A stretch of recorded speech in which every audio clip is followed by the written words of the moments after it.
আমরা একটা আন্দোলনে আছি, আমাদের আন্দোলন অব্যাহত। সেই আন্দোলন বিএনপিকে ক্ষমতা আসার জন্য না, সেই আন্দোলন এদেশের আপাময় জনগণের অধিকার আদায়ের আন্দোলন। যে আন্দোলনের মাধ্যমে বাংলাদেশে একটা গণতান্ত্রিক সরকার প্রতিষ্ঠা হবে, যে গণতান্ত্রিক সরকার এদেশের মানুষে ভোট দিয়া গঠন করবে।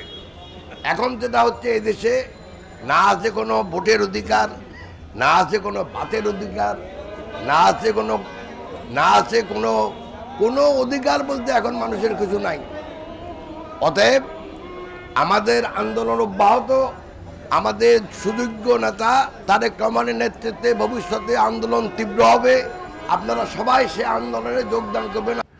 আমরা কোথায় আছি, দেশটা কোথায় আছে, আপনারা এতেই বুঝেন যে একটা সাবেক পুলিশ প্রধান, তার বিরুদ্ধে যে সমস্ত কথাবার্তা আসছে, যে সে আজকে হাজার হাজার কোটি টাকার মালিক হয়ে গেছে, আর সে এখন কোথায় আছে এটা নাকি বর্তমান স্বরাষ্ট্রমন্ত্রী পর্যন্ত জানে না।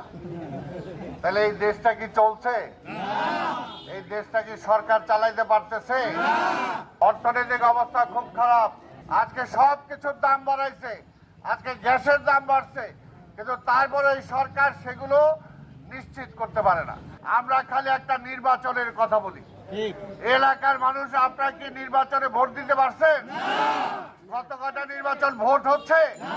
কোনো ভোট হয় না, কোনো ভোট হয় না। অটো পাস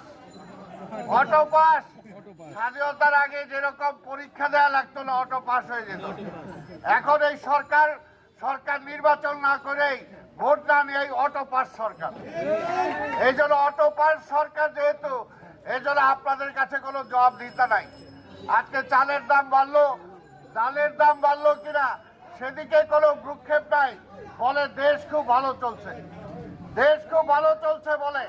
আজকে দেখেন এই দেশের এমপি যেভাবেই হোক, আমরা বলতে চাই না যে ভোটার বিহীন নির্বাচনের মাধ্যমে আজকে এমপিরা হয়েছে, তারপরে ওই এমপি কিভাবে ভারত গেল, ওইখানে খুন হয়ে গেল, এখন পর্যন্ত তার সুরাহা করতে পারে নাই।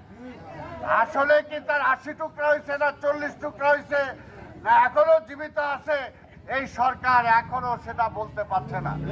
কাজে আমরা বলতে চাই এই সরকার দেশ পরিচালনায় ব্যর্থ। তাই আমি অনতিবিলম্বে নির্বাচন চাই, আমার ভোট আমি দিতে চাই। কি বলে, রাজি আছেন আপনারা? এই আন্দোলনে আমাদের করতে হবে।